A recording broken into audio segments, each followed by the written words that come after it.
Erev Tov, Rabbi. I want to tell you something interesting about this period that we are. This is called the period of the Shovavim. What does this mean, the Shovavim? The truth is, you don't find this concept brought down in the Halakha so much. Talmud, in the Shulchan Aruch, you don't find this thing. It's only in the Kabbalah, basically. But it's a period of 6 weeks. And this is a period where a person, if he made a sin in his, he was pogem with a brit, he had a problem with his brit.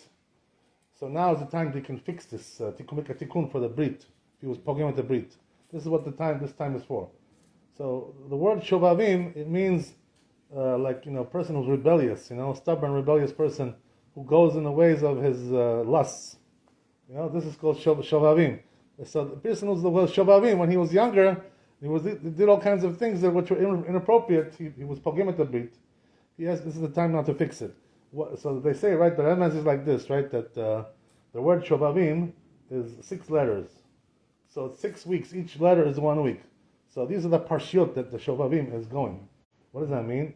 Shin is what? Shemot, right? Parshat Shemot. Vav, Va'era, right? Bet, we have Bo. Then, second bet, Beshalach. Yud, Itro. Right? And then Mem, Mishpatim. So these are the letters of the Shovavim. These are the parshiot that we have, that 6 weeks, which are made for this tikkun of this of the Pagama Brit. Now we have to explain, right? What does this mean? Pagama Brit. What is this? What is it talking about? Baruch Hashem, we all have Brit Milah, right? We didn't come here to this country, without Brit Milah, or even the ones that were born here. They have Brit Milah, Baruch Hashem. We weren't born in Moscow, Moskva, or Leningrad. Over there, they weren't doing Brit Milah. A lot of the Jews, most of them probably not doing. So, but Baruch Hashem, in our countries, we were still doing Brit Milah. So Baruch Hashem, that's not a problem. We have Brit Milah. But the problem is that it says in the Zohar Kadosh that when a person does certain kinds of sins, even though he has Brit Milah, he's losing the Brit Milah, because of the sins that he did. This is the thing, So what are the sins that make a person lose his Brit? These are the sins that are like adultery, going with a married woman, or zanut, going with somebody who's not your woman. Doesn't belong to you, single girl, regular, zona, whatever you want to call it, right? Somebody like this. Or also you have the, masturbation, right? Zera levatala, a person who spills his seed, right? By exciting himself for no reason. This is also pagama brit. All these kinds of things are called pagama brit. Also, lo aleinu, the person goes with men with men. Also, same thing, pagama brit. All these kinds of things, sins like this, it's pagama could be brit. So, what they say, right? In the Zohar Kadosh, they say the Chazal, that if a person is guarding his brit, not doing these kinds of sins, and his brit that means his brit is intact, it's in good shape. So what happens is that they give him malchut, he becomes a melech. He becomes a ruler, Where do we learn this from? From Yosef HaTzadik, right?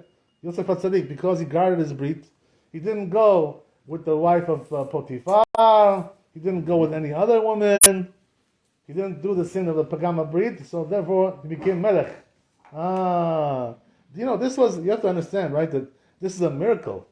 How did somebody who came from the outside, Ivri, Jew, came to Mitzrayim, he was Eved, he was sold there as a slave, and he became Melech. How can a person do something like this? It's a mamash nes, it's a nes. Why did he get it? Because he was guarding the Brit. So what happened was that Paro, he told him, I'm making you the Melech, that's it, you're going to be Melech, that's it, Paro told him. Why did Paro say this? Because Paro knew, Min HaShamayim, that they gave him this position. You understand? He was the Melech also. So he understood. So the guy gave him the position, he got it, because he guarded his Brit. This is the whole thing, On the other hand, we have another person, who is that? We talked about David HaMelech, right? A couple of days ago. We talked about him. Or yesterday, whatever it was. Right? David HaMelech also, he was a tzaddik, always guarding everything. But he sinned with Bathsheba, right? There was a certain kind of moral sin there. Even though halakhically speaking, he didn't sin.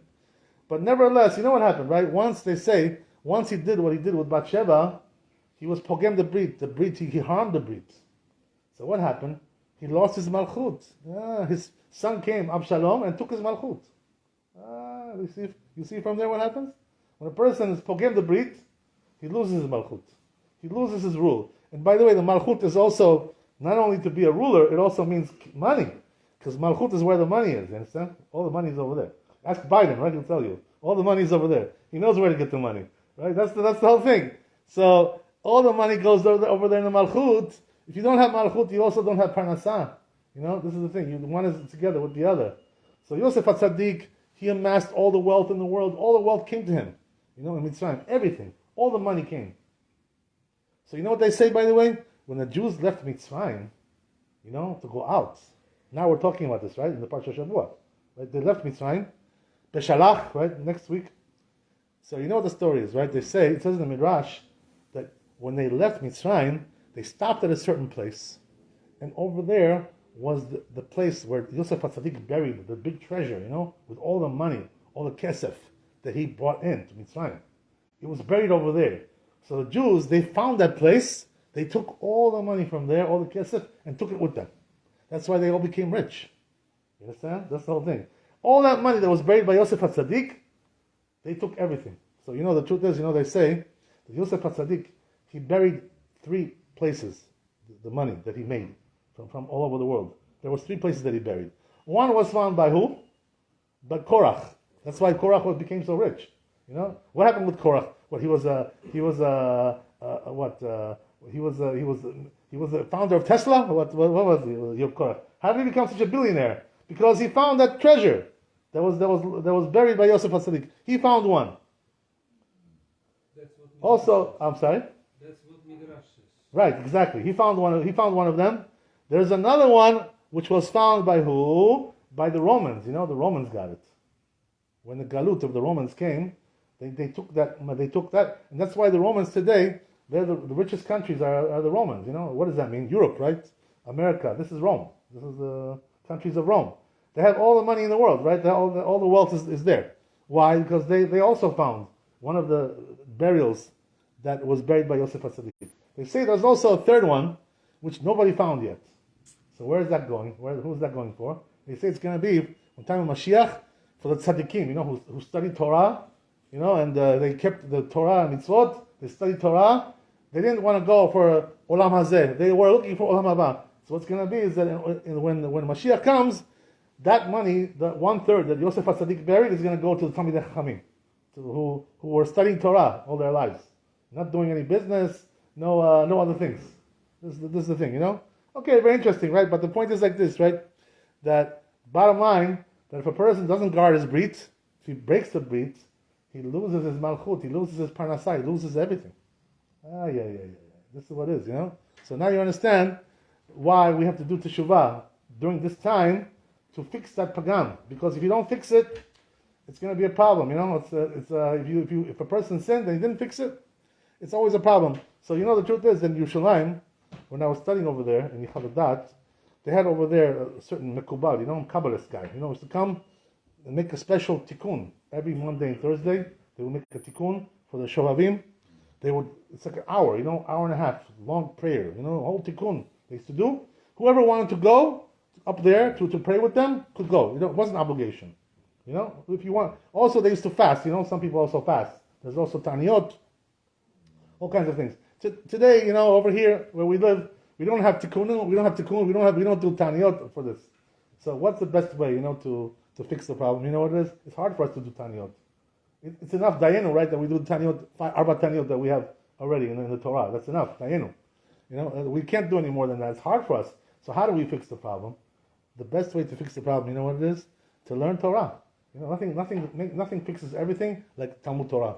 Talmud Torah can get kulam, right? So if a person learns Torah with hatmadah, and especially if he learns deep, in the Torah, goes deep inside the halakha, deep inside the Talmud, right? Deep inside the all kinds of concepts in the Torah. Also in the Agadah, it says in Gaon Levina that if a person wants to overcome the Yetzer Hara, for women, how does he do it? You should learn Agadot. You don't learn Midrashim. Interesting, right? That's the antidote for this Yetzer Hara. That's what he says, So the best tikkun that we have today is to learn Torah and also to stay away from all the bad things that we have. Which is what? We have, on the internet, every time you open your phone, you see something you shouldn't see there.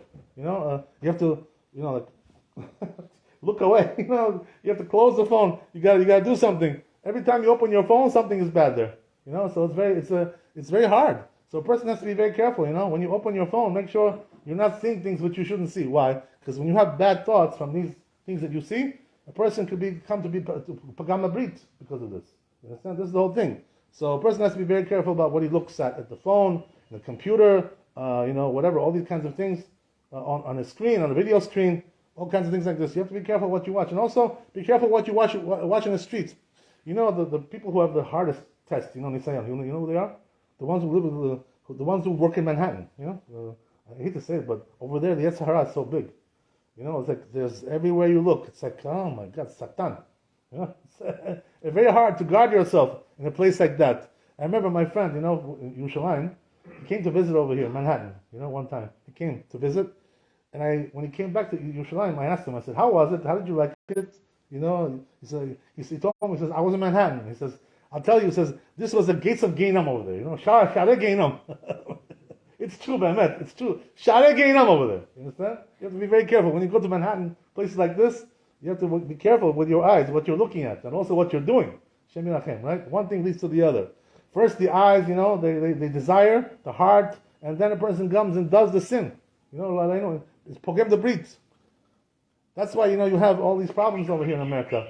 That, I want to tell you that the problem here, is like this, that when people live in a culture like this, Western culture, they think, it's okay, I have a girlfriend also, I have a wife, I have a girlfriend, some shiksa, some goyish girl, lady, he met her in the office somewhere, he has a girlfriend also, yeah, but this girlfriend of yours, she's destroying your breed. You understand? This is the problem.